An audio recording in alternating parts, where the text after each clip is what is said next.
여러분은 혹시 포도 농장에 가보신 적이 있으신가요? 아니면 포도나무를 직접 재배해 보신 적은요? 저희 집 울타리에는 포도나무 한 그루가 있습니다. 그런데 올해 저는 이 포도나무로 인하여서 크게 기뻐할 일이 생겼답니다. 처음으로 포도 열매가 맺혔기 때문이죠. 옮겨 심은 지 3년 만의 일인데요. 풍성하진 않지만 첫 열매이기 때문에 그 기쁨이 매우 크답니다. 심기를 잘했다. 그동안 기다린 보람이 있다. 열심히 물을 준 수고가 헛되지 않았구나. 이런 생각들이 가득하더군요. 지난해에 아무것도 열리지 않았을 때는 고민했습니다. 혹시 잘못된 거 아닐까? 종자를 잘못 심은 것은 아닐까? 없애버릴까? 그러다가 한 해 더 기다려보기로 했는데요. 기다린 보람이 있습니다. 만약 올해도 열리지 않았다면, 내년에도 열리지 않는다면 저는 고민하겠죠. 계속 기다려야 하나? 계속 물을 줘야 하나? 포도 열매가 맺히지 않는다면, 맺혔다 할지라도 먹을 수 없는 들포도만 맺힌다면 결국 그만둬야 하지 않을까요? 제가 포도나무를 심은 목적이 포도 열매를 보기 위해서였기 때문입니다. 더 이상 포도나무를 재배하지 않기로 했을 때 어떤 처리 과정이 있을까요? 뽑아서 그 나무를 쓰레기장에 버리는 방법이 있겠죠? 그마저도 번거롭고 또 짐이 된다면 나무가지를 불태워 없앨 것입니다. 포도나무 가지는 건축용으로도 쓸 수 없고 가구용으로도 쓸 수 없기 때문입니다. 아시겠지만 굵기가 가늡니다. 단단하지도 않습니다. 굴곡이 젖어 있습니다. 쓸모 없다는 뜻입니다. 결국 불에 태워 없앨 수밖에 없고요. 불 태울 때 뭔가를 데피는 기능을 한다면 그것이 포도나무 가지의 마지막 역할이라고 할 수 있겠죠. 모든 사람들은 그 가지를 불태워 없애는 주인의 심정을 충분히 이해할 것입니다.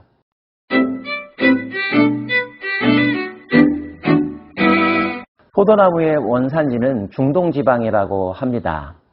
성경의 무대인 이스라엘 땅도 포도나무를 많이 재배했죠.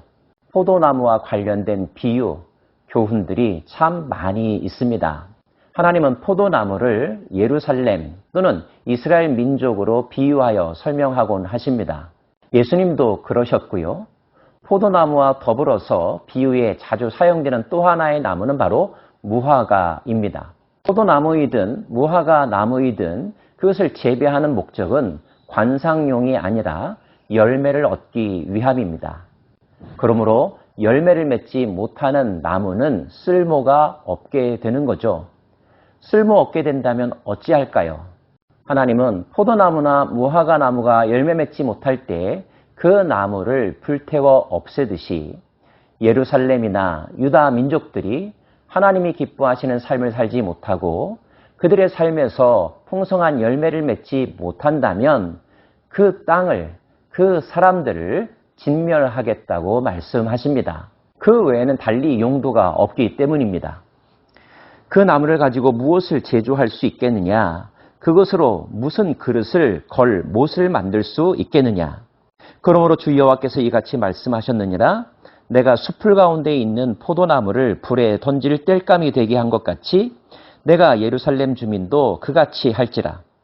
내가 그들을 대적한즉 그들이 그 불에서 나와도 불이 그들을 사르리니 내가 그들을 대적할 때에 내가 여호와인 줄 너희가 알리라.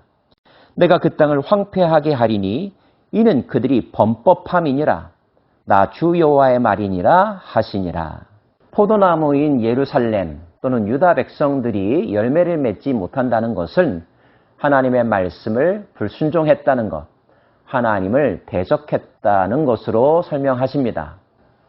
그런 삶에는 당연히 하나님을 만족시킬 만한 열매가 없겠죠. 열매 없는 포도나무는 불에 태워질 뿐입니다. 인간을 설명하는 방식에는 크게 두 가지가 있습니다. 첫째는 인간이란 무엇인가? 어떻게 구성되어 있는가? 존재론적 증명이라고 말합니다. 과학은 이 부분에 대해서 관심이 많습니다. 그래서 인류의 기원과 인간의 구성 자체에 대하여 많이 연구하고 그 결과들을 발표합니다. 또 하나의 접근 방식이 있습니다. 인간은 왜 사는가 하는 질문입니다. 이를 두고 목적론적 존재 증명이라고 이야기합니다. 존재하는 모든 것에는 그 이유가 있다는 것입니다. 과학은 이 부분에 대해서 설명하지 못합니다. 종교와 신학이 이 부분에 대한 답을 찾고 그 결과들을 발표하죠. 성경은 인간이 하나님에 의하여 창조되었고 하나님을 위하여 사는 존재로 지음받았다고 설명합니다. 인간의 존재의 목적은 하나님을 영화롭게 하고 하나님이 기뻐하시는 뜻을 이루어가는 것, 하나님께서 맡겨주신 이 세상을 잘 다스리고 경영하고 하나님의 나라로 만들어가는 것이라고 가르쳐 주십니다. 만약에 그 목적을 성취하지 못한다면, 그 목적조차 알지 못한다면 인간은 어떤 의미가 있을까요? 존재한다는 그 자체의 의미밖에는 더 이상 없겠죠. 어떤 것을 하지 않아도 살아있다는 그 사실 자체만으로도 인간은 소중하고 하나님의 형상으로서의 가치가 있습니다. 그러나 인간이 더욱더 인간다운 것은 존재의 이유, 존재의 목적을 달성하는 데 있답니다. 여러분의 삶의 목적은 무엇입니까? 여러분은 왜 살아가고 계십니까? 인간은 스스로 태어난 자가 아니라 하나님에 의하여 지음받은 존재이기 때문에 그 목적을 알고 그 목적을 성취하는 삶, 포도나무가 풍성한 열매를 맺는 삶, 그러한 삶의 주인공들이 되기를 원합니다. 그것은 우리를 창조하신 하나님의 기쁨이자 창조된 인간의 기쁨이랍니다. 버림받는 포도나무 가지가 되지 않기를 다짐하며 풍성한 열매를 위하여 오늘도 하나님 안에서 살아가는, 예수 그리스도 안에서 살아가는 저와 여러분 되기를 원합니다. 기도합시다.